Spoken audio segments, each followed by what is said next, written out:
ದ್ವೀಪರಾಷ್ಟ್ರ ಜಪಾನ್ನಲ್ಲಿ ಪ್ರಬಲ ಭೂಕಂಪನವಾಗಿದೆ. ಫುಕುಶಿಮಾ ಕರಾವಳಿಯಲ್ಲಿ 7.4 ತೀವ್ರತೆಯ ಭೂಕಂಪನದಿಂದ ಬುಲೆಟ್ ರೈಲು ಹಳಿತಪ್ಪಿತು.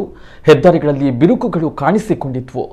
ಜಪಾನ್ ಸಮುದ್ರದ ಆಳದಲ್ಲಿ ಈಗಾಗಲೇ ಭೂಕಂಪನ ಸೂಚನೆ ಸಿಕ್ಕಿದ್ದು, ಜಪಾನ್ನಲ್ಲಿ ಭೀಕರ ಸುನಾಮಿ ಅಪ್ಪಳಿಸುವ ಎಚ್ಚರಿಕೆಯನ್ನ ನೀಡಲಾಗಿದೆ. ಭೂಕಂಪದಲ್ಲಿ ಇದುವರೆಗೆ 4 ಜನರು ಸಾವನ್ನಪ್ಪಿದ್ದು 100 ಜನರು ಗಾಯಗೊಂಡಿದ್ದಾರೆ. ಈಶಾನ್ಯ ಕರಾವಳಿ ಪ್ರದೇಶದಲ್ಲಿ ಸುನಾಮಿ ಎಚ್ಚರಿಕೆಯನ್ನ ನೀಡಲಾಗಿದೆ. ಫುಕುಶಿಮಾ ಪ್ರದೇಶದ ಕರಾವಳಿಯಾಚೆ 60 ಕಿಲೋಮೀಟರ್ ಆಳದಲ್ಲಿ ಭೂಕಂಪನದ ಕೇಂದ್ರ ಬಿಂದು ಪತ್ತೆಯಾಗಿರುವುದಾಗಿ ಭೂಗರ್ಭ ಶಾಸ್ತ್ರ ಇಲಾಖೆ ತಿಳಿಸಿದೆ. ಪ್ರಬಲ ಭೂಕಂಪ ಪರಿಣಾಮ 20 ಲಕ್ಷಕ್ಕೂ ಅಧಿಕ ಮನೆಗಳಲ್ಲಿ ವಿದ್ಯುತ್ ಸಂಪರ್ಕ ಕಡಿತಗೊಂಡಿದೆ.